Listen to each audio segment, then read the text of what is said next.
Hello student, welcome back. ਤੋ student, ਅੱਜ ਦੀ ਇਸ ਵੀਡੀਓ ਦੇ ਵਿੱਚ ਅਸੀਂ ਟਰਾਂਸਫਾਰਮਰ ਦੇ ਨਾਲ ਸੰਬੰਧਿਤ ਮਲਟੀਪਲ ਚੁਆਇਸ ਕੁਐਸਚਨ ਡਿਸਕਸ ਕਰਨ ਜਾ ਰਹੇ ਹਾਂ। ਤੋ ਸਕਰੀਨ ਤੇ ਦੇਖ ਸਕਦੇ ਹੋ ਤੁਸੀਂ ਕੁਐਸਚਨ ਨੰਬਰ ਫਸਟ ਹੈ। ਚੈਪਟਰ ਹੈਗਾ ਸਾਡੇ ਕੋਲ ਜੀ ਟਰਾਂਸਫਾਰਮਰ। ਪਹਿਲਾ ਕੁਐਸਚਨ ਜੋ ਤੁਸੀਂ ਸਕਰੀਨ ਤੇ ਦਿਖ ਰਹੇ ਹੋ, ਸਟੈਪ ਅਪ ਟਰਾਂਸਫਾਰਮਰ ਦੇ ਵਿੱਚ ਪ੍ਰਾਇਮਰੀ ਅਤੇ ਸੈਕੰਡਰੀ ਸਾਈਡ ਦੇ ਸਰਕਟ ਦੇ ਵਿੱਚ ਬਿਜਲੀ ਊਰਜਾ ਦੀ ਫ੍ਰੀਕੁਐਂਸੀ ਕਿਸ ਅਨੁਪਾਤ ਵਿੱਚ ਹੁੰਦੀ ਹੈ। ਪਹਿਲਾਂ ਅਸੀਂ ਗੱਲ ਕਰੀਏ ਟਰਾਂਸਫਾਰਮਰ ਦੀ। ਤੋ ਟਰਾਂਸਫਾਰਮਰ ਨੂੰ ਅਸੀਂ ਇਸ ਤਰ੍ਹਾਂ ਸ਼ੋ ਕਰਦੇ ਹਾਂ।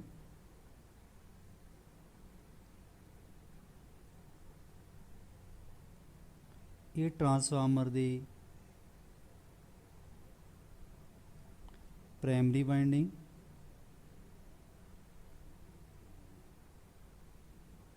ਇੱਥੇ ਅਸੀਂ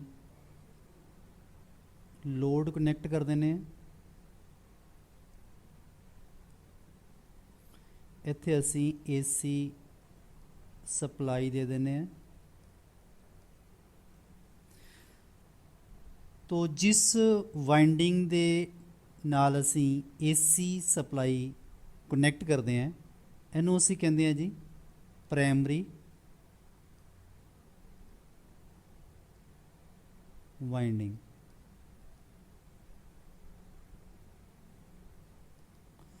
ਜਿੱਥੇ ਅਸੀਂ ਲੋਡ ਕਨੈਕਟ ਕਰਦੇ ਹਾਂ, ਉਸ ਵਾइंडिंग ਨੂੰ ਅਸੀਂ ਕਹਿੰਦੇ ਹਾਂ ਸੈਕੰਡਰੀ ਵਾइंडिंग।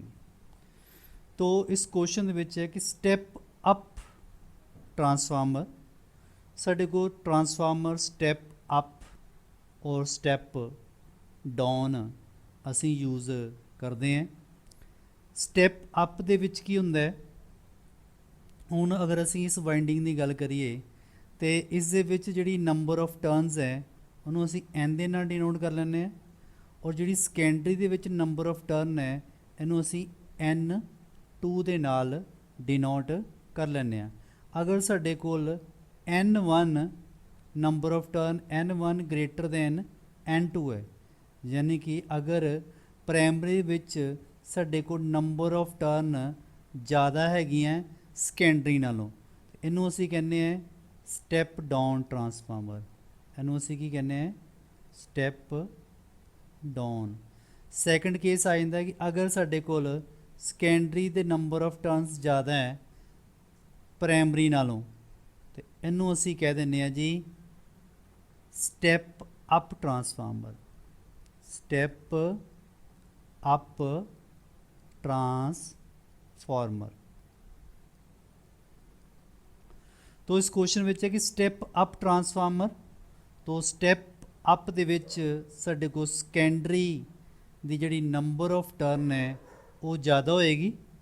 ਤੋ ਸਟੈਪ ਅਪ ਟਰਾਂਸਫਾਰਮਰ ਦੇ ਵਿੱਚ ਪ੍ਰਾਇਮਰੀ ਅਤੇ ਸੈਕੰਡਰੀ ਸਾਈਡ ਦੇ ਸਰਕਟ ਦੇ ਵਿੱਚ ਫ੍ਰੀਕੁਐਂਸੀ ਦਾ ਅਨੁਪਾਤ ਕੀ ਹੋਏਗਾ ਕਿ ਪ੍ਰਾਇਮਰੀ ਸਾਈਡ ਫ੍ਰੀਕੁਐਂਸੀ ਜਦੋਂ ਅਸੀਂ ਸਪਲਾਈ ਕਰਦੇ ਹਾਂ AC ਸਪਲਾਈ ਤੇ ਇਹਦੀ ਫ੍ਰੀਕੁਐਂਸੀ ਕਿੰਨੀ ਹੁੰਦੀ ਹੈ 50 ਹਰਟਸ।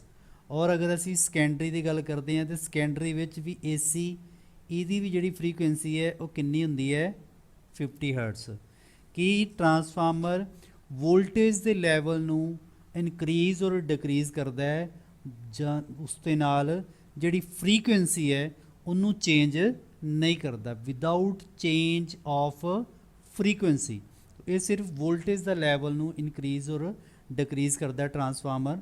ਇਸ ਕਰਕੇ ਇਸ ਦਾ ਜੋ ਆਨਸਰ ਹੈ ਉਹ ਆਪਸ਼ਨ ਥਰਡ ਆ ਜਾਏਗਾ ਕਿ ਇਹਦੀ ਜਿਹੜੀ ਰੇਸ਼ੋ ਹੈ ਪ੍ਰਾਇਮਰੀ ਦੇ ਵਿੱਚ ਵੀ 50 ਹਰਟਸ ਰੇਸ਼ੋ ਹੁੰਦੀ ਹੈ ਔਰ ਸੈਕੰਡਰੀ ਵਿੱਚ ਵੀ ਜਿਹੜੀ ਫ੍ਰੀਕੁਐਂਸੀ ਹੈ 50 ਹਰਟਸ ਹੋਏਗੀ। ਤੇ ਇਹਨਾਂ ਦੀ ਅਗਰ ਰੇਸ਼ੋ ਨਿਕਾਲੋਗੇ ਤੇ ਇਹਦੀ ਰੇਸ਼ੋ ਕਿੰਨੀ ਆ ਜਾਏਗੀ 1:1। ਤੇ ਆਪਸ਼ਨ ਥਰਡ ਜੋ ਹੈ ਉਹ ਇਸ ਦਾ ਰਾਈਟ ਆਨਸਰ ਆ ਜਾਏਗਾ। ਉਸ ਤੋਂ ਬਾਅਦ नेक्स्ट क्वेश्चन है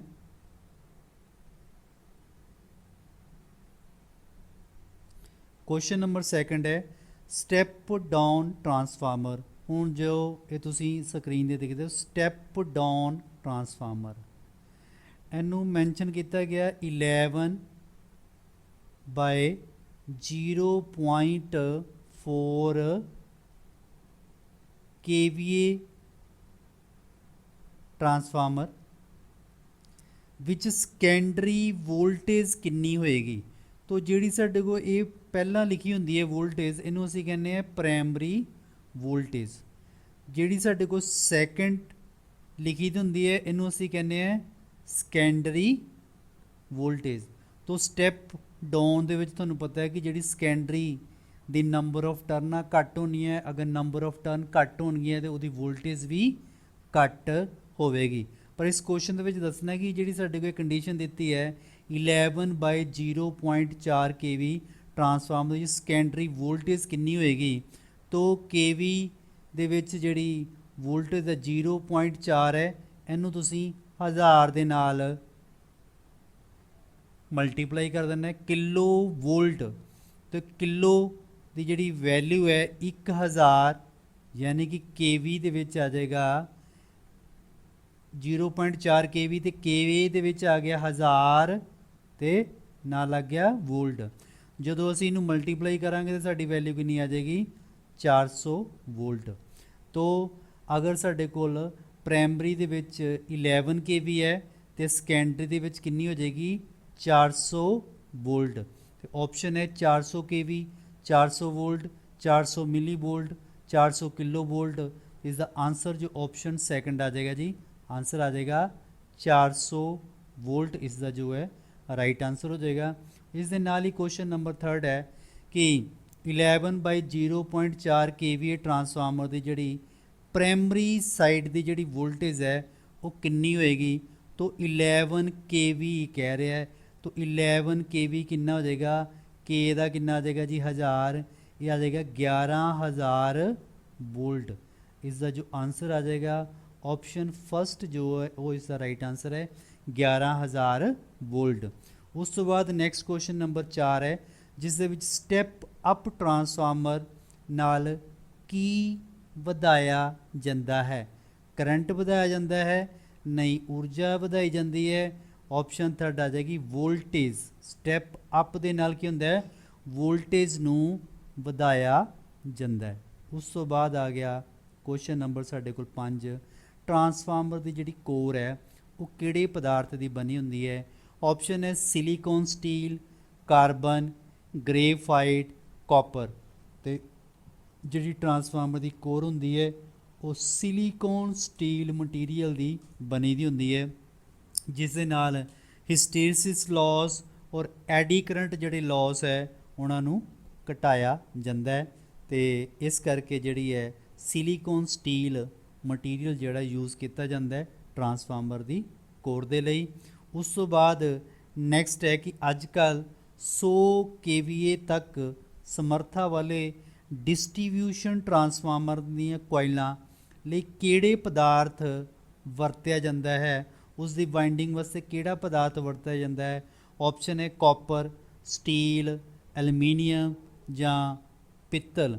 इसका जो राइट आंसर है ऑप्शन थर्ड आ जाएगा जी एलुमीनीयम।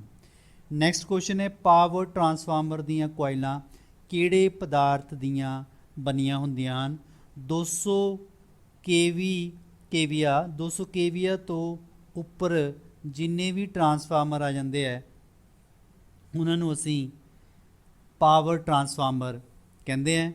और इसकी जड़ियाँ कोइलां है, इसकी जिहड़ी वाइंडिंग है वो कॉपर की बनी हुंदी है। तो ऑप्शन फस्ट जो है वो इसका जो है राइट आंसर आ जाएगा।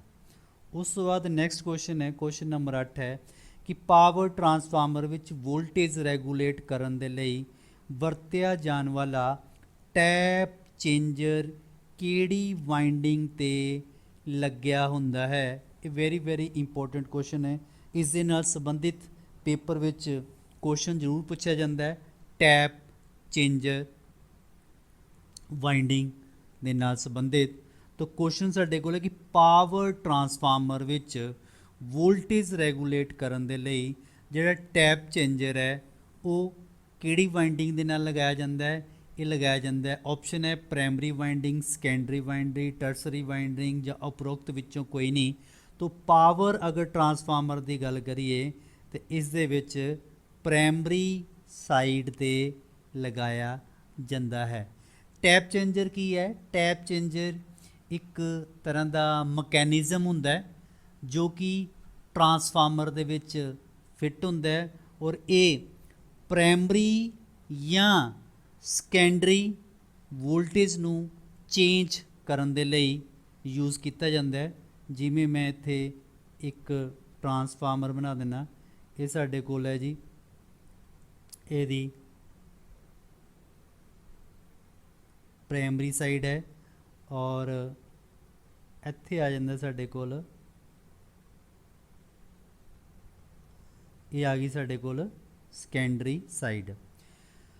तो टैप चेंजर ਜਿਹੜਾ ਇਹ ਹਮੇਸ਼ਾ ਅਸੀਂ ਉੱਥੇ ਲਗਾਉਂਦੇ ਹਾਂ। ਵੈਸੇ ਇਸ ਦੇ ਵਿੱਚ ਪੁੱਛਿਆ ਗਿਆ ਹੈ ਪਾਵਰ ਟਰਾਂਸਫਾਰਮਰ ਦੇ ਬਾਰੇ 'ਚ। ਤਾਂ ਪਾਵਰ ਟਰਾਂਸਫਾਰਮਰ ਦੇ ਵਿੱਚ ਅਸੀਂ ਪ੍ਰਾਇਮਰੀ ਦੇ ਵਿੱਚ ਟੈਪ ਚੇਂਜਰ ਜਿਹੜਾ ਯੂਜ਼ ਕਰਦੇ ਹਾਂ, ਲੇਕਿਨ ਇਹ ਜਿਹੜਾ ਟੈਪ ਚੇਂਜਰ ਹੈ ਤੁਸੀਂ ਸੈਕੰਡਰੀ ਸਾਈਡ ਵੀ ਯੂਜ਼ ਕਰ ਸਕਦੇ ਹੋ ਔਰ ਪ੍ਰਾਇਮਰੀ ਸਾਈਡ ਵੀ ਯੂਜ਼ ਕਰ ਸਕਦੇ ਹੋ। ਮੀਨਸ ਸੈਕੰਡਰੀ ਸਾਈਡ ਹੈ ਕਿ ਅਗਰ ਸਾਡੇ ਕੋਲ ਟਰਾਂਸਫਾਰਮਰ ਹੈਗਾ ਸਟੈਪ ਅਪ ਟਰਾਂਸਫਾਰਮਰ, तो जोड़ा स्टैप अप ट्रांसफार्मर होएगा उस दे विच सैकेंडरी की जिहड़ी वोल्टेज है वो ज़्यादा होएगी तो असी सैकेंडरी साइड जोड़ा टैप चेंजर जोड़ा यूज़ करांगे, क्योंकि स्टैप चेंजर नूं हमेशा असी हाई वोल्टेज वाली साइड ते यूज़ करते हैं।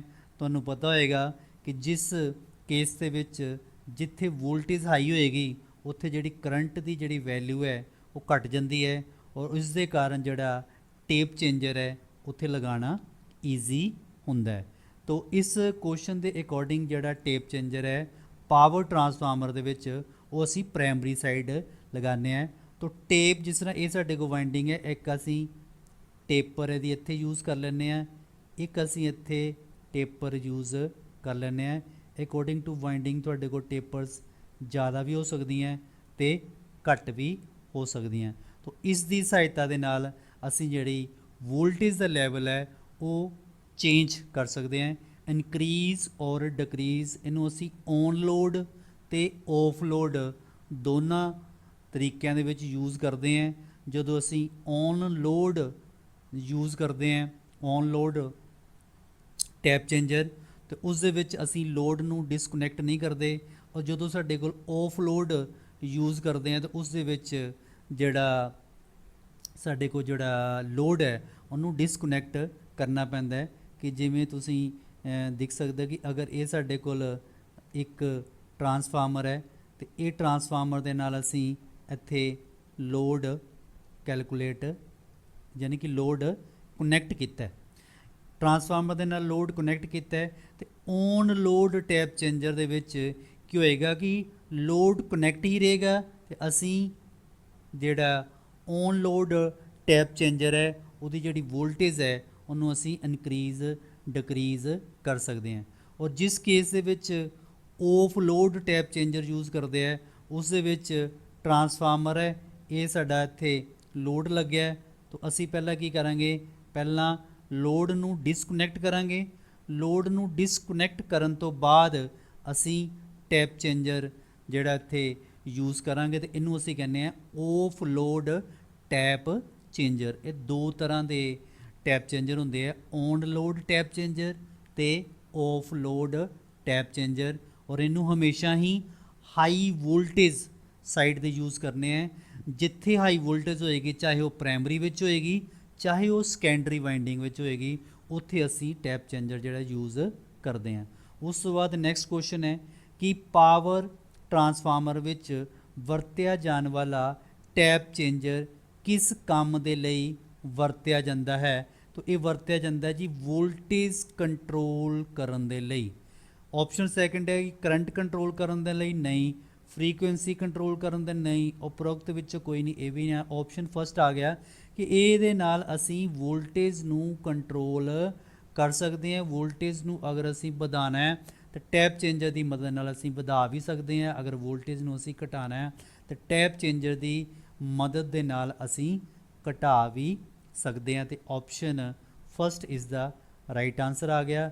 ਨੈਕਸਟ ਕੁਐਸਚਨ ਹੈ ਕਿ ਆਮ ਵਰਤੋਂ ਵਿੱਚ ਆਉਣ ਵਾਲੇ ਜਿਹੜੇ ਔਨ ਲੋਡ ਟੈਪ ਚੇਂਜਰ ਹੈ ਉਹਨਾਂ ਵਿੱਚ ਕਿੰਨੇ ਟੈਪ ਹੁੰਦੇ ਹਨ। ਜਿਸ ਤਰ੍ਹਾਂ ਮੈਂ ਇਸ ਡਾਇਗਰਾਮ ਦੇ ਵਿੱਚ ਟੈਪ 3 ਬਣਾਇਆ ਹੈ, ਤਾਂ ਇਸ ਦੇ ਵਿੱਚ ਕਿੰਨੇ ਟੈਪ ਹੁੰਦੇ ਹਨ। ਆਪਸ਼ਨ ਥਰਡ ਹੈ ਜੀ, ਇਸ ਦੇ ਵਿੱਚ 17 ਟੈਪ ਜਿਹੜੇ ਹੈ ਤੁਸੀਂ ਯੂਜ਼ ਕਰ ਸਕਦੇ ਹੋ, 17 ਟੈਪ। ਉਸ ਤੋਂ ਬਾਅਦ ਨੈਕਸਟ ਕੁਐਸਚਨ ਹੈ ਕੁਐਸਚਨ ਨੰਬਰ 11 ਕਿ ਔਨ ਲੋਡ, ਹੁਣ ਕੁਐਸਚਨ ਆ ਗਿਆ ਕਿ ਅਗਰ ਔਨ ਲੋਡ ਟੈਪ ਚੇਂਜਰ ਵਿੱਚ ਹਰ ਇੱਕ ਸਟੈਪ ਵਿੱਚ ਕਿੰਨੇ ਪ੍ਰਤੀਸ਼ਤ ਜਿਹੜੀ ਵੋਲਟੇਜ ਜਿਹੜੀ ਹੈ ਉਹ ਬਦਲੀ ਜਾਂਦੀ ਹੈ ਹਰ ਸਟੈਪ ਦੇ ਵਿੱਚ। ਜਿਸ ਤਰ੍ਹਾਂ ਅਸੀਂ ਇਹ ਵਾਈਂਡਿੰਗ ਦੇ ਇਸ ਤਰ੍ਹਾਂ ਅਸੀਂ ਟੈਪ ਬਣਾ ਲੈਂਦੇ ਹਾਂ, ਦੋ, ਇੱਕ ਇੱਥੇ ਆ ਗਿਆ ਟੈਪ, ਇੱਕ ਇੱਥੇ ਆ ਗਿਆ ਟੈਪ, ਇੱਕ ਇੱਥੇ ਆ ਗਿਆ, ਇਸ ਤਰ੍ਹਾਂ ਟੈਪ ਜਿਹੜੇ ਹੈ 17 ਅਸੀਂ ਯੂਜ਼ ਕਰ ਸਕਦੇ ਹਾਂ। ਔਰ ਹਰ ਇੱਕ ਟੈਪ ਦੇ ਵਿੱਚ ਜਿਹੜੀ ਵੋਲਟੇਜ ਹੈ 1.25 ਵੋਲਟੇਜ ਜਿਹੜੀ ਹੈ ਉਹ ਬਦਲੀ ਜਾਂਦੀ ਹੈ। ਟੋਟਲ ਵੋਲਟੇਜ ਦਾ 1.25। ਉਸ ਤੋਂ ਬਾਅਦ ਨੈਕਸਟ ਕੁਐਸਚਨ ਹੈ ਕਿ ਆਮ ਵਰਤੋਂ ਵਿੱਚੋਂ ਆਉਣ ਵਾਲੇ on load tap changer the voltage range ਕਿੰਨੀ ਹੁੰਦੀ ਹੈ। ਤਾਂ ਇਸ ਦਾ ਆਪਸ਼ਨ ਫਸਟ ਆ ਜਾਏਗਾ 5% ਤੋਂ ਲੈ ਕੇ -15% ਦੇ ਵਿੱਚ ਜਿਹੜੀ ਇਹਦੀ ਵੋਲਟੇਜ ਰੇਂਜ ਹੁੰਦੀ ਹੈ, +5% ਤੋਂ ਲੈ ਕੇ -15% ਦੇ ਵਿੱਚ ਇਹਦੀ ਜਿਹੜੀ ਵੋਲਟੇਜ ਰੇਂਜ ਹੁੰਦੀ ਹੈ। ਆਪਸ਼ਨ ਫਸਟ ਇਸ ਦਾ ਜੋ ਹੈ ਰਾਈਟ ਆਨਸਰ ਹੈ।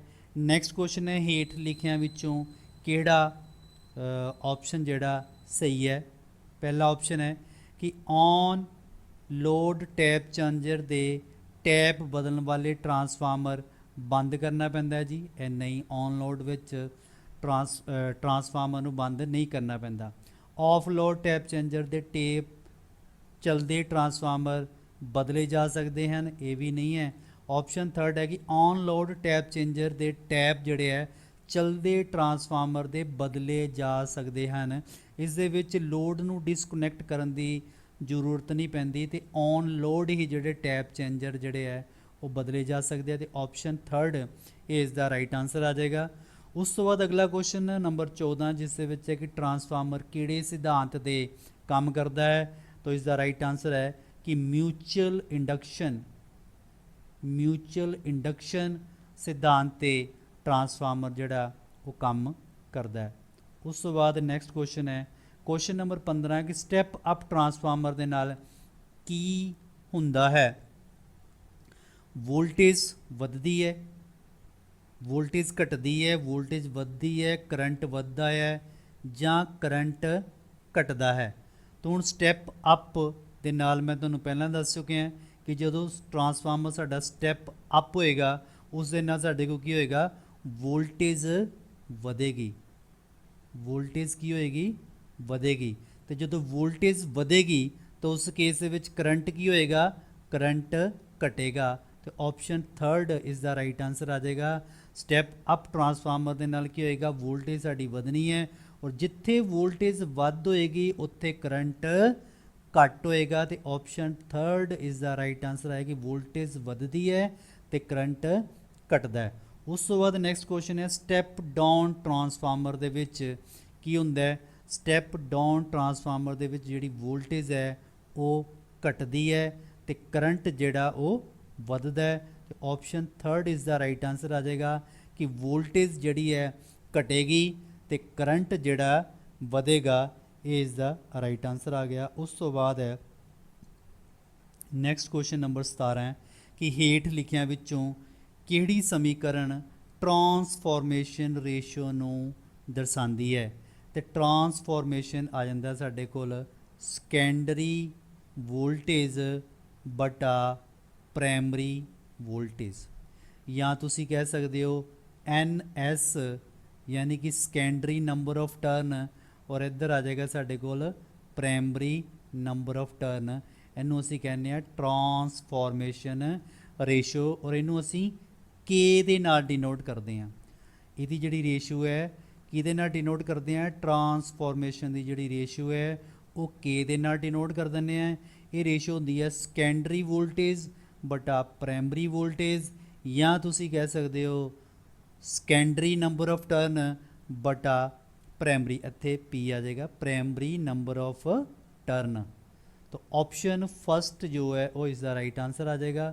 ਉਸ ਤੋਂ ਬਾਅਦ ਨੈਕਸਟ ਕੁਐਸਚਨ ਨੰਬਰ 18 ਹੈ, ਜਿਸ ਦੇ ਵਿੱਚ ਹੈ ਕਿ ਸਟੈਪ ਅਪ ਟਰਾਂਸਫਾਰਮਰ ਦੇ ਵਿੱਚ ਟਰਾਂਸਫੋਰਮੇਸ਼ਨ ਰੇਸ਼ੋ ਕੀ ਹੁੰਦੀ ਹੈ, ਇੱਕ ਤੋਂ ਵੱਧ ਹੁੰਦੀ ਹੈ ਜਾਂ ਇੱਕ ਤੋਂ ਘੱਟ ਹੁੰਦੀ ਹੈ ਜਾਂ ਇੱਕ ਹੁੰਦੀ ਹੈ ਜਾਂ ਉਪਰੋਕਤ ਵਿੱਚੋਂ ਕੋਈ ਵੀ ਨਹੀਂ ਹੁੰਦੀ। ਤਾਂ ਇਸ ਦਾ ਜੋ ਆਨਸਰ ਹੈ ਸਟੈਪ ਅਪ ਟਰਾਂਸਫਾਰਮਰ ਦੇ ਵਿੱਚ ਜਿਹੜੀ ਕੇ ਦੀ ਰੇਸ਼ੋ ਹੈ ਉਹ ਇੱਕ ਤੋਂ ਵੱਧ ਹੁੰਦੀ ਹੈ। ਜਿਸ ਤਰ੍ਹਾਂ ਤੁਸੀਂ ਇਸ ਐਗਜ਼ਾਮਪਲ ਦੇ ਨਾਲ ਸਮਝ ਸਕਦੇ ਹੋ ਕਿ ਅਗਰ ਅਸੀਂ primary voltage 200 primary voltage 110 volt ਲੈ ਲਓ ਤੇ secondary voltage step up transformer ਹੈ, ਇਹਦਾ ਮਤਲਬ ਹੈ ਸੈਕੰਡਰੀ ਦੀ ਵੋਲਟੇਜ ਜਿਹੜੀ ਹੈ ਉਹ ज़्यादा होएगी। ये कितना आ जाएगा 220 वोल्ट। इनू असी कहांगे स्टैप अप ट्रांसफार्मर, क्योंकि सैकंडरी वोल्टेज ज़्यादा तो प्राइमरी दी घट है। जो असी रेशो निकालनी है तो रेशो किहदे बराबर होंदी है, सैकंडरी वोल्टेज के सैकंडरी वोल्टेज तो नीचे की आ जाएगा प्राइमरी वोल्टेज। तो 0 ना 0 कैंसिल हो जाएगी, 11 नू 2 नाल 11 दूना 22, के दी रेशो कितनी आ जाएगी 2। मीनस ਜਦੋਂ के ਦੀ ਰੇਸ਼ੋ 1 ਤੋਂ ਵੱਧ ਆਉਂਦੀ ਹੈ ਤਾਂ ਉਹ ਟਰਾਂਸਫਾਰਮਰ ਕੀ ਹੁੰਦਾ ਸਾਡੇ ਕੋਲ ਸਟੈਪ ਅਪ ਹੁੰਦਾ ਹੈ, ਔਰ ਜਦੋਂ के ਦੀ ਵੈਲਿਊ 1 ਤੋਂ ਘੱਟ ਆਉਂਦੀ ਹੈ ਉਸ ਕੇਸ ਦੇ ਵਿੱਚ ਸਾਡੇ ਕੋਲ ਜਿਹੜਾ ਟਰਾਂਸਫਾਰਮਰ ਹੈ ਉਹ ਸਟੈਪ ਡਾਊਨ ਟਰਾਂਸਫਾਰਮਰ ਹੁੰਦਾ ਹੈ। ਔਰ ਜਿਸ ਤਰ੍ਹਾਂ ਨੈਕਸਟ ਕੁਐਸਚਨ ਦੱਸਿਆ ਗਿਆ ਹੈ ਕਿ ਸਟੈਪ ਡਾਊਨ ਟਰਾਂਸਫਾਰਮਰ ਦੀ ਜਿਹੜੀ ਰੇਸ਼ੋ ਹੈ ਉਹ ਕੀ ਹੋਏਗੀ। ਹੁਣ ਅਗਰ ਇਹਨੂੰ ਅਸੀਂ ਸਟੈਪ ਡਾਊਨ ਬਣਾਉਣਾ ਹੋਏ तो स्टैप डाउन दे विच तुसी की करो, प्राइमरी 220 वोल्ट ले लो और सैकंडरी कितनी आ जाएगी 110 वोल्ट। और जो असी इसकी रेशो लवांगे तो 110 बटा 220, क्योंकि असी करना सैकंडरी बटा प्राइमरी वोल्टेज, तेनों कटिंग करांगे तो यह कितना आ जाएगा 1/2। तो 1/2 की वैल्यू कितनी आएगी 0.5। तो ये वैल्यू जी 1 तो घट होगी। जो वैल्यू के दी वैल्यू अगर 1 तो घट है तो वो ट्रांसफार्मर साढ़े को होंगे स्टैप डाउन ट्रांसफार्मर। ਜਾਂ ਤੁਹਾਨੂੰ ਪੁੱਛ ਲਿਆ ਜਾਂਦਾ ਹੈ ਕਿ ਸਟੈਪ ਡਾਊਨ ਟਰਾਂਸਫਾਰਮਰ ਦੇ ਵਿੱਚ ਜਿਹੜੀ ਟਰਾਂਸਫਾਰਮਰ ਰੇਸ਼ੋ ਹੈ ਉਹ 1 ਤੋਂ ਘੱਟ ਹੋਏਗੀ ਜਾਂ 1 ਹੁੰਦੀ ਹੈ ਜਾਂ 1 ਤੋਂ ਵੱਧ ਹੁੰਦੀ ਹੈ, ਤੇ ਆਪਸ਼ਨ ਆ ਜਾਏਗਾ 1 ਤੋਂ ਘੱਟ ਹੁੰਦੀ ਹੈ। ਉਸ ਤੋਂ ਬਾਅਦ ਨੈਕਸਟ ਕੁਐਸਚਨ ਨੰਬਰ ਆ ਗਿਆ ਸਾਡੇ ਕੋਲ 20, ਜਿਸ ਦੇ ਵਿੱਚ ਹੈ ਕਿ ਨੋ ਲੋਡ ਤੇ ਟਰਾਂਸਫਾਰਮਰ ਦੇ ਵਿੱਚ ਕੀ ਹੁੰਦਾ ਹੈ, ਪ੍ਰਾਇਮਰੀ ਸਾਈਡ ਜਿਹੜੀ ਹੈ ਓਪਨ ਹੁੰਦੀ ਹੈ, ਨਹੀਂ ਸੈਕੰਡਰੀ ਸਾਈਡ ਜਿਹੜੀ ਹੈ ਓਪਨ ਹੁੰਦੀ ਹੈ। ਜਿਹੜਾ ਨੋ ਲੋਡ ਟਰਾਂਸਫਾਰਮਰ ਹੁੰਦਾ ਹੈ ਉਹ ਅਸੀਂ ਇਸ ਤਰ੍ਹਾਂ ਬਣਾਉਂਦੇ ਹਾਂ, ਇਸ ਦੇ ਵਿੱਚ ਕੀ ਕਰ ਦਿੰਦੇ ਹਾਂ ਅਸੀਂ ਜਿਹੜੀ ਹੈ ਪ੍ਰਾਇਮਰੀ ਦੇ ਵਿੱਚ AC ਜਿਹੜੀ ਹੈ ਸਪਲਾਈ ਕਰ ਦਿੰਦੇ ਹਾਂ। ਉਹ ਜਿਹੜੀ ਸੈਕੰਡਰੀ ਵਾਈਂਡਿੰਗ ਹੈ, ਸੈਕੰਡਰੀ ਵਾਈਂਡਿੰਗ ਨੂੰ ਅਸੀਂ ਓਪਨ ਰੱਖਦੇ ਹਾਂ, ਇਸ ਦੇ ਵਿੱਚ ਲੋਡ ਨਹੀਂ ਲਗਾਉਂਦੇ, ਤੇ ਇਹਨੂੰ ਅਸੀਂ ਕਹਿ ਦਿੰਦੇ ਹਾਂ ਨੋ ਲੋਡ ਟਰਾਂਸਫਾਰਮਰ, ਨੋ ਲੋਡ ਟਰਾਂਸਫਾਰਮਰ। ਉਸ ਤੋਂ ਬਾਅਦ ਨੈਕਸਟ ਕੁਐਸਚਨ ਆ ਗਿਆ 11ਵਾਂ ਕਿ ਨੋ ਲੋਡ ਤੇ ਟਰਾਂਸਫਾਰਮਰ ਦੇ ਕਿਹੜੇ ਲੌਸਸ ਹੁੰਦੇ ਹਨ। ਇਹ ਵੀ ਕੁਐਸਚਨ ਬਹੁਤ ਇੰਪੋਰਟੈਂਟ ਹੈ। ਨੋ ਲੋਡ ਦੇ ਅਸੀਂ ਆਇਰਨ ਲੌਸ ਕੈਲਕੂਲੇਟ ਕਰਦੇ ਹਾਂ, ਨੋ ਲੋਡ ਟਰਾਂਸਫਾਰਮਰ ਦੇ ਅਸੀਂ ਆਇਰਨ ਲੌਸ ਕੈਲਕੂਲੇਟ ਕਰਦੇ हैं। ऑप्शन फर्स्ट जो है वो इसका राइट आंसर आ जाएगा। उस तो बाद नैक्सट क्वेश्चन है 22, जिस दे विच है ट्रांसफार्मर विच ब्रीथर दा की काम हुंदा है। ट्रांसफार्मर दे विच ब्रीथर लगे दा हुंदा है। ये जिहड़ा ब्रीथर है, जिहड़ा कंजरवेटर टैंक हुंदा है उस दे नाल लग्या हुंदा ब्रीथर। ਇਹ ਕੀ ਕਰਦਾ ਹੈ, ਆਪਸ਼ਨ ਫਸਟ ਹੈ ਕਿ ਟਰਾਂਸਫਾਰਮਰ ਦੇ ਅੰਦਰ ਜਾਣ ਵਾਲੀ ਹਵਾ ਦੀ ਨਮੀ ਨੂੰ ਸੋਖਣ ਦਾ ਕੰਮ ਕਰਦਾ ਹੈ, ਤੇ ਆਪਸ਼ਨ ਫਸਟ ਹੀ ਇਸ ਦਾ ਜੋ ਹੈ ਰਾਈਟ ਆਨਸਰ ਹੈ ਕਿ ਟਰਾਂਸਫਾਰਮਰ ਵਿੱਚ ਜਿਹੜਾ ਬਰੀਥਰ ਦਾ ਕੰਮ ਹੁੰਦਾ ਹੈ, ਟਰਾਂਸਫਾਰਮਰ ਦੇ ਅੰਦਰ ਜਿਹੜੀ ਜਾਣ ਵਾਲੀ ਹਵਾ ਹੁੰਦੀ ਹੈ ਉਸ ਦੇ ਵਿੱਚ ਨਮੀ ਨੂੰ ਸੋਖਣ ਦੇ ਲਈ ਇਹ ਬਰੀਥਰ ਜਿਹੜਾ ਯੂਜ਼ ਕੀਤਾ ਜਾਂਦਾ ਹੈ। ਕਿਉਂਕਿ ਅਗਰ ਨਵੀਂ ਟਰਾਂਸਫਾਰਮਰ ਦੇ ਵਿੱਚ ਚਲ ਜਾਏਗੀ ਤੇ ਟਰਾਂਸਫਾਰਮਰ ਦੇ ਵਿੱਚ ਜਿਹੜਾ ਆਇਲ ਹੁੰਦਾ ਹੈ ਉਸ ਦੀ ਡਾਇਲੈਕਟ੍ਰਿਕ ਸਟਰੈਂਥ ਜਿਹੜੀ ਹੈ ਘਟ ਜਾਂਦੀ ਹੈ, ਔਰ ਇਸ ਲਈ ਨਮੀ ਸੋਖਣ ਦੇ ਲਈ ਟਰਾਂਸਫਾਰਮਰ ਦੇ ਵਿੱਚ ਅਸੀਂ ਬਰੀਥਰ ਯੂਜ਼ ਕਰਦੇ ਹਾਂ, ਜਿਹੜਾ ਕਿ ਕੰਜ਼ਰਵੇਟਰ ਟੈਂਕ ਤੇਲ ਟੈਂਕ ਦੇ ਬਾਹਰ ਜਿਹੜਾ ਲੱਗਿਆ ਹੁੰਦਾ ਹੈ।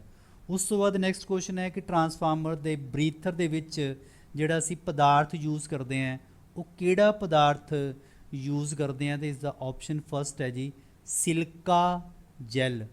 ਸਿਲਕਾ ਜੈਲ ਅਸੀਂ ਯੂਜ਼ ਕਰਦੇ ਹਾਂ ਟਰਾਂਸਫਾਰਮਰ ਦੇ ਬਰੀਥਰ ਦੇ ਵਿੱਚ, ਸਿਲਕਾ ਜੈਲ ਯੂਜ਼ ਕਰਦੇ ਹਾਂ ਜਿਹੜਾ ਕਿ ਮੋਇਸਚਰ ਨੂੰ ਸੋਖਣ ਦਾ ਕੰਮ ਕਰਦਾ ਹੈ। ਉਸ ਤੋਂ ਬਾਅਦ ਨੈਕਸਟ ਕੁਐਸਚਨ ਹੈ ਟਰਾਂਸਫਾਰਮਰ ਵਿੱਚ ਵਰਤਿਆ ਜਾਣ ਵਾਲਾ ਜਿਹੜਾ ਤੇਲ ਹੈ ਉਹ ਕਿਸ ਕਿਸਮ ਦਾ ਹੁੰਦਾ ਹੈ, ਖਣਿਜ ਤੇਲ ਹੈ, ਜਾਨਵਰਾਂ ਦਾ ਤੇਲ ਹੈ, ਸਬਜ਼ੀਆਂ ਦਾ ਤੇਲ ਹੈ, ਤਾਂ ਇਹ ਹੁੰਦਾ ਜੀ ਖਣਿਜ ਤੇਲ। Option first is the right answer ਆ ਜਾਏਗਾ ਮਿਨਰਲ ਆਇਲ। ਉਸ ਤੋਂ ਬਾਅਦ ਨੈਕਸਟ ਕੁਐਸਚਨ ਹੈ ਕੁਐਸਚਨ ਨੰਬਰ 25 ਹੈ ਕਿ ਟਰਾਂਸਫਾਰਮਰ ਵਿੱਚ ਤੇਲ ਕਿਸ ਕੰਮ ਦੇ ਲਈ ਵਰਤਿਆ ਜਾਂਦਾ ਹੈ। ਆਪਸ਼ਨ ਇਨਸੂਲੇਸ਼ਨ ਦੇ ਲਈ, ਨੰਬਰ 2 ਟਰਾਂਸਫਾਰਮਰ ਨੂੰ ਠੰਡਾ ਕਰਨ ਦੇ ਲਈ। ਇੱਕ ਪਰਪਸ ਹੈ ਕਿ ਇਨਸੂਲੇਸ਼ਨ ਦੇ ਲਈ ਵਰਤਿਆ ਜਾਂਦਾ ਹੈ ਔਰ ਟਰਾਂਸਫਾਰਮਰ ਨੂੰ ਠੰਡਾ ਕਰਨ ਦੇ ਲਈ ਵੀ ਆਇਲ ਵਰਤਿਆ ਜਾਂਦਾ ਹੈ, ਤੇ ਆਪਸ਼ਨ ਥਰਡ ਆਏਗਾ ਉਪਰੋਕਤ ਦੋਵੇਂ ਹੀ ਜੋ ਪੁਆਇੰਟ ਅਸੀਂ ਡਿਸਕਸ ਕੀਤੇ ਹੈ, ਇੱਕ ਇਨਸੂਲੇਸ਼ਨ, ਇੱਕ ਟਰਾਂਸਫਾਰਮਰ ਨੂੰ ਠੰਡਾ ਕਰਨ ਦੇ ਲਈ ਅਸੀਂ ਟਰਾਂਸਫਾਰਮਰ ਆਇਲ ਜਿਹੜਾ ਵਰਤਦੇ ਹਾਂ। ਉਸ ਤੋਂ ਬਾਅਦ ਨੈਕਸਟ ਕੁਐਸਚਨ ਹੈ ਕਿ ਟਰਾਂਸਫਾਰਮਰ ਦੇ ਵਿੱਚ ਕੰਜ਼ਰਵੇਟਰ ਕਿਉਂ ਟਰਾਂਸਫਾਰਮਰ ਵਿੱਚ ਕੰਜ਼ਰਵੇਟਰ ਵਰਤਿਆ ਜਾਂਦਾ ਹੈ। ਟਰਾਂਸਫਾਰਮਰ ਦੇ ਵਿੱਚ ਕੰਜ਼ਰਵੇਟਰ ਵਰਤਿਆ ਜਾਂਦਾ ਹੈ। ਆਪਸ਼ਨ ਹੈ ਪਹਿਲਾ ਕਿ ਟਰਾਂਸਫਾਰਮਰ ਦਾ ਤੇਲ ਠੰਡਾ ਕਰਨ ਦੇ ਲਈ, ਨਹੀਂ, ਇਹ ਹੈ ਕਿ ਠੰਡ ਅਤੇ ਗਰਮੀ ਦੇ ਨਾਲ ਤੇਲ ਦਾ ਜਿਹੜਾ ਐਕਸਪੈਂਸ਼ਨ ਤੇ ਕੰਟਰੈਕਸ਼ਨ ਨੂੰ ਝੱਲਣ ਦੇ ਲਈ ਜਿਹੜਾ ਕੰਜ਼ਰਵੇਟਰ ਟੈਂਕ ਜਿਹੜਾ ਵਰਤਿਆ ਜਾਂਦਾ ਹੈ। ਜਿਸ ਤਰ੍ਹਾਂ ਤੁਹਾਨੂੰ ਪਤਾ ਹੈ ਕਿ ਇਹ ਇੱਕ ਸਾਡੇ ਕੋਲ ਅਗਰ ਇਹ ਸਾਡੇ ਕੋਲ ਟਰਾਂਸਫਾਰਮਰ ਹੈ ਤਾਂ ਟਰਾਂਸਫਾਰਮਰ ਦੇ ਉੱਪਰ ਇੱਥੇ ਜਿਹੜਾ ਕੰਜ਼ਰਵੇਟਰ ਜਿਹੜਾ ਟੈਂਕ ਲਗਾਇਆ ਦਾ ਹੁੰਦਾ ਹੈ, ਔਰ ਇਹ ਜਿਹੜਾ ਆਇਲ ਅਸੀਂ ਇਸ ਦੇ ਵਿੱਚ ਇਸ ਦੇ ਦੁਆਰਾ ਆਇਲ ਜਿਹੜਾ ਪਾਇਆ ਜਾਂਦਾ ਹੈ, ਔਰ ਇਹਨੂੰ ਪੂਰਾ ਨਹੀਂ ਫਿਲ ਕੀਤਾ ਜਾਂਦਾ ਹੈ, ਇਸ ਨੂੰ ਅੱਧਾ ਹੀ ਫਿਲ ਕੀਤਾ ਜਾਂਦਾ ਹੈ। ਔਰ ਜਦੋਂ ਗਰਮੀ ਹੁੰਦੀ ਹੈ, ਲੋਡ ਜ਼ਿਆਦਾ ਹੋਣ ਦੇ ਕਾਰਨ ਜਿਹੜਾ ਇਸ ਦੇ ਵਿੱਚ ਆਇਲ ਹੈ ਉਹ ਐਕਸਪੈਂਡ ਹੁੰਦਾ ਹੈ, ਔਰ ਲੋਡ ਘੱਟ ਦੇ ਨਾਲ ਜਿਹੜਾ ਆਇਲ ਹੈ ਉਹ ਕੰਟਰੈਕਸ਼ਨ ਹੁੰਦਾ ਹੈ, ਯਾਨੀ ਕਿ ਉਸ ਦੇ ਵਿੱਚ ਘਟਦਾ ਹੈ, ਔਰ ਇਸ ਦੇ ਲਈ ਇਸ ਦੇ ਵਿੱਚ ਜਿਹੜੀ ਜਗ੍ਹਾ ਹੈ ਉਹ ਅੱਧਾ ਟਰਾਂਸਫਾਰਮਰ ਜਿਹੜਾ ਭਰਿਆ ਹੁੰਦਾ ਹੈ ਅਤੇ ਅੱਧਾ ਜਿਹੜਾ ਖਾਲੀ ਹੁੰਦਾ ਹੈ। ਇਸ ਦੇ ਵਿੱਚ ਹੁੰਦਾ ਕਿ ਆਇਲ ਦਾ ਲੈਵਲ ਇਨਕਰੀਜ਼ ਔਰ ਡਿਕਰੀਜ਼ ਕਰਨ ਨੂੰ ਇਹ ਜਿਹੜਾ ਕੰਜ਼ਰਵੇਟਰ ਟੈਂਕ ਜਿਹੜਾ ਲਗਾਇਆ ਜਾਂਦਾ ਹੈ, ਔਰ ਇਸ ਦੇ ਦੁਆਰਾ ਹੀ ਅਸੀਂ ਆਇਲ ਦਾ ਲੈਵਲ ਵੀ ਜਿਹੜਾ ਚੈੱਕ ਕਰਦੇ ਹਾਂ, ਔਰ ਇਸ ਦੇ ਨਾਲ ਹੀ ਜਿਹੜਾ ਕਿ ਬਰੀਥਰ ਲੱਗਿਆ ਹੁੰਦਾ ਹੈ ਜਿਸ ਦੇ ਵਿੱਚ ਅਸੀਂ ਸਿਲਕਾ ਜੈਲ ਜਿਹੜਾ ਯੂਜ਼ ਕਰਦੇ ਹਾਂ, ਔਰ ਇਸ ਦੇ ਨਾਲ ਟਰਾਂਸਫਾਰਮਰ ਜਿਹੜਾ ਉਹ ਸਾਹ ਵੀ ਲੈਂਦਾ ਹੈ, ਕਿਉਂਕਿ ਜਦੋਂ ਏਅਰ ਇਸ ਦੇ ਅੰਦਰ ਜਾਂਦੀ ਹੈ ਤਾਂ ਇਹ ਖਾਲੀ ਜਗ੍ਹਾ ਦੇ ਵਿੱਚ ਏਅਰ ਆ ਜਾਂਦੀ ਹੈ, ਔਰ ਜਦੋਂ ਲੋਡ ਜ਼ਿਆਦਾ ਹੋ ਜਾਂਦਾ ਹੈ ਤਾਂ ਤੇਲ ਦਾ ਲੈਵਲ ਉੱਪਰ ਹੋਣ ਦੇ ਕਾਰਨ ਇਸ ਦੇ ਵਿੱਚੋਂ ਜਿਹੜੀ ਏਅਰ ਹੈ ਉਹ ਬਾਹਰ ਨਿਕਲ ਜਾਂਦੀ ਹੈ।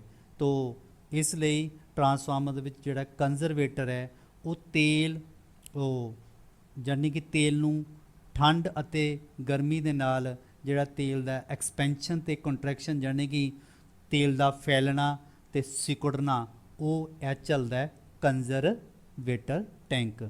ਉਸ ਤੋਂ ਬਾਅਦ ਨੈਕਸਟ ਹੈ ਕਿ ਡਿਸਟ੍ਰੀਬਿਊਸ਼ਨ ਟਰਾਂਸਫਾਰਮਰਾਂ ਦੀ ਜਿਹੜੀ ਕੂਲਿੰਗ ਹੈ ਉਹ ਕਿਸ ਤਰ੍ਹਾਂ ਦੀ ਹੁੰਦੀ ਹੈ, ਅਤੇ ਇਸ ਦਾ ਆਪਸ਼ਨ ਹੈ ONAM। ਇਹਨੂੰ ਅਸੀਂ ਕਹਿ ਦਿੰਦੇ ਹਾਂ ਕਿ ਆਇਲ ਨੈਚੁਰਲ ਅਤੇ ਏਅਰ ਨੈਚੁਰਲ। ਜਿਹੜੇ ਡਿਸਟ੍ਰੀਬਿਊਸ਼ਨ ਟਰਾਂਸਫਾਰਮਰ ਹੁੰਦੇ ਹੈ ਉਸ ਦੇ ਵਿੱਚ ਆਇਲ ਨੈਚੁਰਲ ਅਤੇ ਏਅਰ ਨੈਚੁਰਲ ਦੇ ਨਾਲ ਹੀ ਠੰਡੇ ਕੀਤੇ ਜਾਂਦੇ ਹੈ, ਅਤੇ ਆਪਸ਼ਨ ਫਸਟ ਉਹ ਇਸ ਦਾ ਜੋ ਹੈ ਰਾਈਟ ਆਨਸਰ ਆ ਜਾਏਗਾ। ਉਸ ਤੋਂ ਬਾਅਦ ਨੈਕਸਟ ਕੁਐਸਚਨ ਹੈ ਸਾਡੇ ਕੋਲ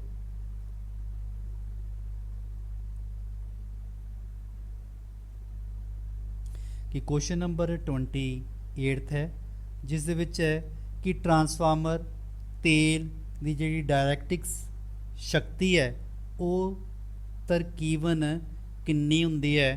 ਤਾਂ ਇਹ ਤੁਹਾਨੂੰ ਪਤਾ ਹੋਣਾ ਚਾਹੀਦਾ ਜੀ, ਇਹ ਹੁੰਦੀ ਹੈ ਜੀ 30 kV ਡਾਇਲੈਕਟ੍ਰਿਕ ਸਟਰੈਂਥ।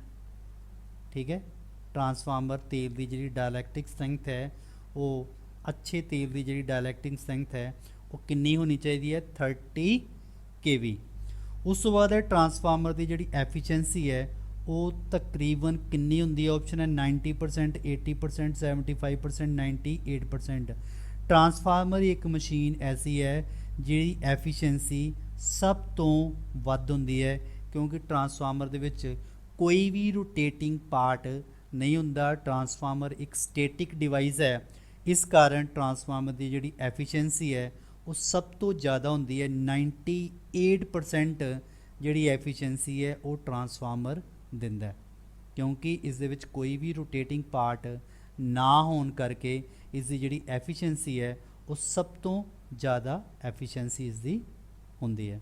ਉਸ ਤੋਂ ਬਾਅਦ ਨੈਕਸਟ ਕੁਐਸਚਨ ਹੈ ਕਿ ਟਰਾਂਸਫਾਰਮਰ ਦੀ ਵੋਲਟੇਜ ਰੈਗੂਲੇਸ਼ਨ ਦਾ ਜਿਹੜਾ ਸਮੀਕਰਨ ਹੈ ਉਹ ਕਿਸ ਦੇ ਬਰਾਬਰ ਹੁੰਦਾ ਹੈ। ਵੋਲਟੇਜ ਰੈਗੂਲੇਸ਼ਨ ਹੁੰਦਾ ਹੈ ਕਿ ਸਾਡੇ ਕੋਲ ਆ ਜਾਂਦਾ ਕਿ 9 voltage minus load voltage, 9 voltage minus ਕਰੋਗੇ ਤੁਸੀਂ ਲੋਡ ਵੋਲਟੇਜ, ਤੇ ਇਹਨੂੰ ਤੁਸੀਂ ਡਿਵਾਈਡ ਕਰ ਦਿਓ 9 ਵੋਲਟੇਜ ਦੇ ਨਾਲ, ਤੇ ਸਾਡੇ ਕੋਲ ਕੀ ਆ ਜਾਏਗਾ ਵੋਲਟੇਜ ਰੈਗੂਲੇਸ਼ਨ।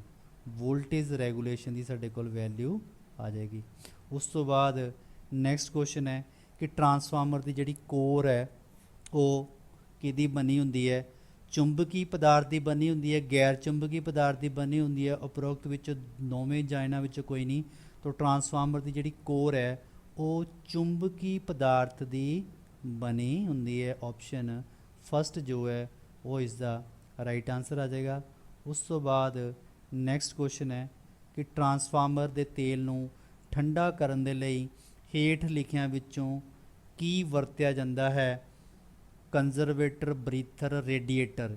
ਤੋਂ ਕੀ ਵਰਤਿਆ ਜਾਂਦਾ ਜੀ, ਰੇਡੀਏਟਰ ਬਣਿਆ ਜਾਂਦਾ ਹੈ, ਵਰਤਿਆ ਯਾਨੀ ਕਿ ਯੂਜ਼ ਕੀਤਾ ਜਾਂਦਾ ਹੈ। ਜਿਸ ਤਰ੍ਹਾਂ ਮੰਨ ਲਓ ਇਹ ਟਰਾਂਸਫਾਰਮਰ ਹੈ ਔਰ ਟਰਾਂਸਫਾਰਮਰ ਦੇ ਬਾਹਰ ਇਸ ਤਰ੍ਹਾਂ ਦੀ ਜਿਹੜੀ ਹੈ ਉਹ ਜਾਲੀ ਜਿਹੜੀ ਹੈ ਲੱਗੀ ਹੁੰਦੀ ਹੈ, ਜਿਹਨੂੰ ਅਸੀਂ ਰੇਡੀਏਟਰ ਕਹਿੰਦੇ ਹਾਂ, ਜਿਹਦੇ ਕਾਰਨ ਇਸ ਦਾ ਜਿਹੜਾ ਆਇਲ ਹੈ ਉਹ ਇਹਨਾਂ ਪਾਈਪਾਂ ਦੇ ਥਰੂ ਸਰਕੂਲੇਟ ਕਰਦਾ ਹੈ ਔਰ ਇਹਨਾਂ ਨਾਲ ਜਦੋਂ ਹਵਾ ਟਕਰਾਉਂਦੀ ਹੈ ਤਾਂ ਇਹ ਟਰਾਂਸਫਾਰਮਰ ਨੂੰ ਠੰਡਾ ਰੱਖਦੇ ਹੈ।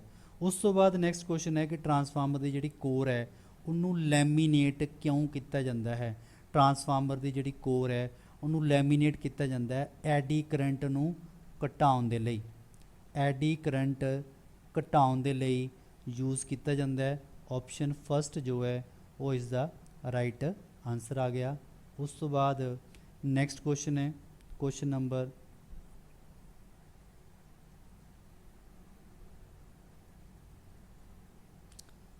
34 ਹੈ ਕਿ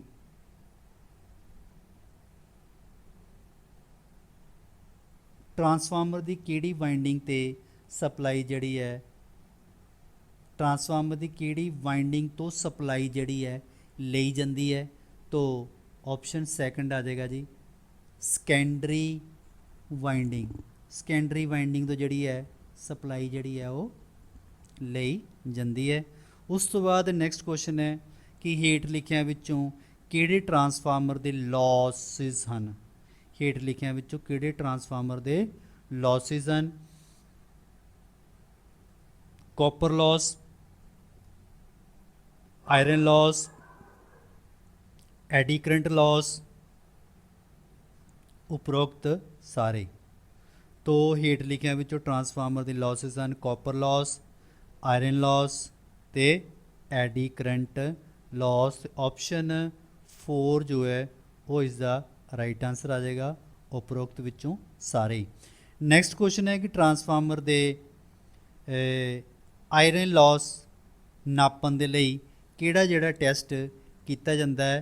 तो इसका जो राइट आंसर आ जाएगा कि ऑप्शन फर्स्ट है कि open circuit test open circuit test ਦੀ ਮਦਦ ਦੇ ਨਾਲ ਅਸੀਂ ਜਿਹੜੇ ਆਇਰਨ ਲਾਸ ਹੈ ਉਹਨੂੰ ਅਸੀਂ ਨਾਪ ਸਕਦੇ ਹਾਂ, ਉਹਦੀ ਅਸੀਂ ਮੇਜ਼ਰਮੈਂਟ ਕਰ ਸਕਦੇ ਹਾਂ ਓਪਨ ਸਰਕਟ ਟੈਸਟ, ਯਾਨੀ ਕਿ ਸੈਕੰਡਰੀ ਵਾਈਂਡਿੰਗ ਨੂੰ ਓਪਨ ਕਰਕੇ ਅਸੀਂ ਆਇਰਨ ਲਾਸ ਜਿਹੜੇ ਹੈ ਫਾइंड आउट कर सकते हैं। और ये ਜਿਹੜੇ ਲਾਸ ਹੈ ਇਹਨੂੰ ਅਸੀਂ ਕੌਂਸਟੈਂਟ ਲਾਸ ਵੀ ਕਹਿੰਦੇ ਹਾਂ, ਆਇਰਨ ਲਾਸ ਨੂੰ ਅਸੀਂ ਕੌਂਸਟੈਂਟ ਲਾਸ ਵੀ ਕਹਿੰਦੇ ਹਾਂ। ਉਸ ਤੋਂ ਬਾਅਦ ਨੈਕਸਟ ਕੁਐਸਚਨ ਹੈ, ਕੁਐਸਚਨ ਨੰਬਰ 37 ਹੈ ਕਿ ਟਰਾਂਸਫਾਰਮਰ ਦੇ ਕਾਪਰ ਲਾਸ ਨਾਪਣ ਦੇ ਲਈ ਕਿਹੜਾ ਟੈਸਟ ਕੀਤਾ ਜਾਂਦਾ ਹੈ। ਤਾਂ ਇਸ ਦੇ ਵਿੱਚ ਆਪਸ਼ਨ ਜਿਹੜਾ ਉਹ ਸੈਕੰਡ ਆ ਗਿਆ ਕਿ ਸ਼ਾਰਟ ਸਰਕਟ ਟੈਸਟ। तो ट्रांसफार्मर ਦੇ ਕਾਪਰ ਲਾਸ ਨੂੰ ਨਾਪਣ ਦੇ ਲਈ ਅਸੀਂ ਸ਼ਾਰਟ ਸਰਕਟ ਟੈਸਟ ਕਰਦੇ ਹਾਂ। ਤਾਂ ਆਪਸ਼ਨ ਸੈਕੰਡ ਜੋ ਹੈ ਇਸ ਦਾ ਰਾਈਟ ਆਂਸਰ ਆ ਜਾਏਗਾ ਸ਼ਾਰਟ ਸਰਕਟ। ਉਸ ਤੋਂ ਬਾਅਦ ਆ ਗਿਆ ਸਾਡੇ ਕੋਲ ਜੀ ਨੈਕਸਟ ਕੁਐਸਚਨ,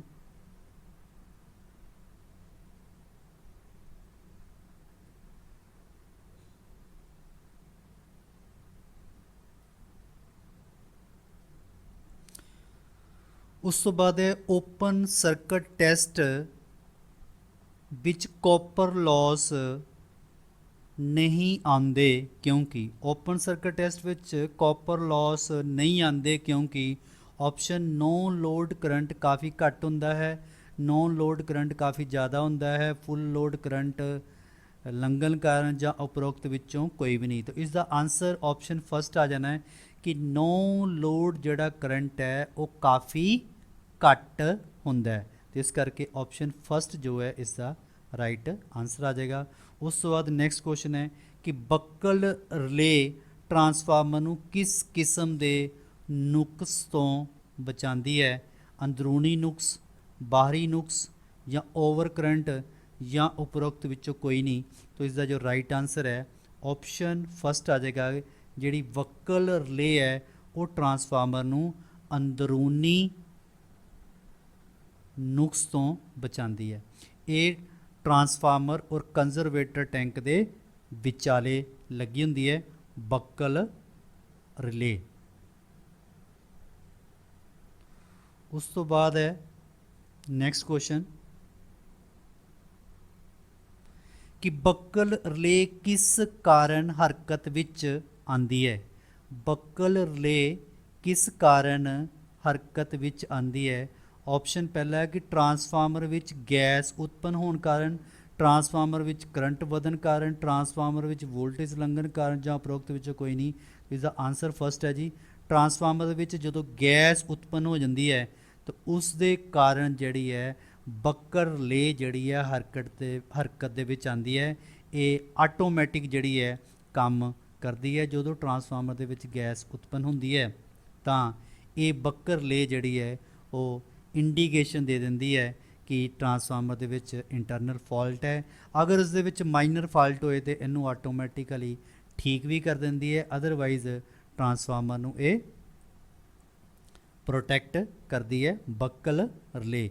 ਉਸ ਤੋਂ ਬਾਅਦ ਨੈਕਸਟ ਕੁਐਸਚਨ ਹੈ ਕਿ ਬਕਲ ਰਿਲੇ ਜਿਹੜੀ ਹੈ ਉਹ ਕਿਹੜੀ ਜਗ੍ਹਾ ਲਗਾਈ ਜਾਂਦੀ ਹੈ, ਕੰਜ਼ਰਵੇਟਰ ਤੇ ਬਰੀਥਰ ਦੇ ਵਿਚਾਲੇ ਜਾਂ ਕੰਜ਼ਰਵੇਟਰ ਤੇ ਟਰਾਂਸਫਾਰਮਰ ਟੈਂਕ ਦੇ ਵਿਚਾਲੇ ਜਾਂ ਟਰਾਂਸਫਾਰਮਰ ਟੈਂਕ ਅਤੇ ਰੇਡੀਏਟਰ ਦੇ ਵਿਚਾਲੇ।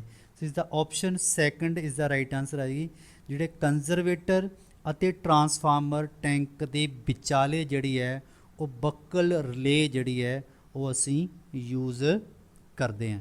ਉਸ ਤੋਂ ਬਾਅਦ ਲਾਸਟ ਕੁਐਸਚਨ ਹੈ ਇਸ ਦਾ ਕਿ ਆਟੋ ਟਰਾਂਸਫਾਰਮਰ ਦੇ ਵਿੱਚ ਕਿੰਨੀਆਂ ਵਾਈਂਡਿੰਗਾਂ ਹੁੰਦੀਆਂ ਹਨ। ਆਟੋ ਟਰਾਂਸਫਾਰਮਰ ਦੇ ਵਿੱਚ ਕਿੰਨੀਆਂ ਵਾਈਂਡਿੰਗਾਂ ਹੁੰਦੀਆਂ ਹਨ। ਸੋ ਇਸ ਦਾ ਆਪਸ਼ਨ ਹੈ ਕਿ ਜਿਹੜਾ ਆਟੋ ਟਰਾਂਸਫਾਰਮਰ ਹੈ ਉਸ ਦੇ ਵਿੱਚ ਇੱਕ ਵਾਈਂਡਿੰਗ ਹੀ ਹੁੰਦੀ ਹੈ। ਤਾਂ ਆਪਸ਼ਨ ਫਸਟ ਜਿਹੜਾ ਉਹ ਇਸ ਦਾ ਰਾਈਟ ਆਂਸਰ ਆ ਜਾਏਗਾ। ਜਿਹੜਾ ਸਾਡੇ ਕੋਲ ਆਟੋ ਟਰਾਂਸਫਾਰਮਰ ਹੁੰਦਾ ਹੈ ਉਸ ਦੀ ਇੱਕ ਹੀ ਵਾਈਂਡਿੰਗ ਹੁੰਦੀ ਹੈ ਔਰ ਇਹ ਸਾਡੇ ਕੋਲ ਆ ਗਈ ਪ੍ਰਾਇਮਰੀ ਵਾਈਂਡਿੰਗ।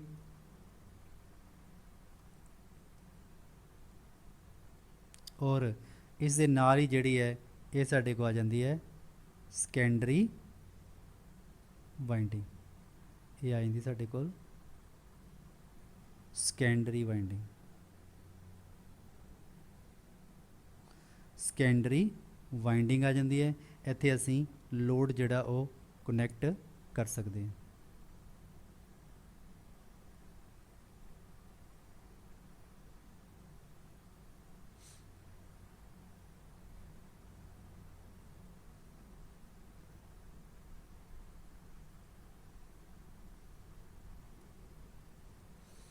ਤੋ ਇੱਥੇ ਅਸੀਂ ਜਿਹੜਾ ਲੋਡ ਜਿਹੜਾ ਉਹ ਕਨੈਕਟ ਕਰ ਸਕਦੇ ਹਾਂ। ਔਰ ਇਹ ਸਾਡੇ ਕੋਲ ਟੈਪਿੰਗ ਹੁੰਦੀ ਹੈ, ਇਹਨੂੰ ਅਸੀਂ ਇਨਕਰੀਜ਼ ਡਿਕਰੀਜ਼ ਕਰ ਲੈਂਦੇ ਹਾਂ। ਇਹ ਸਾਡੇ ਕੋਲ ਆ ਜਾਂਦਾ ਆਟੋ ਟਰਾਂਸਫਾਰਮਰ, ਔਰ ਇਹਦੇ ਵਿੱਚ ਨੰਬਰ ਆਫ ਜਿਹੜੀ ਵਾਈਂਡਿੰਗ ਹੈ ਉਹ ਕਿੰਨੀ ਹੁੰਦੀ ਹੈ ਜੀ, 1 ਹੁੰਦੀ ਹੈ। ਤੋ ਨੈਕਸਟ ਅਸੀਂ ਪਾਰਟ ਅਗਲੀ ਵੀਡੀਓ ਵਿੱਚ ਡਿਸਕਸ ਕਰਾਂਗੇ। ਅਗਰ ਤੁਹਾਨੂੰ ਵੀਡੀਓ ਅੱਛੀ ਲੱਗੀ ਤਾਂ ਵੀਡੀਓ ਨੂੰ ਲਾਈਕ ਔਰ ਸ਼ੇਅਰ ਜ਼ਰੂਰ ਕਰਨਾ। ਧੰਨਵਾਦ।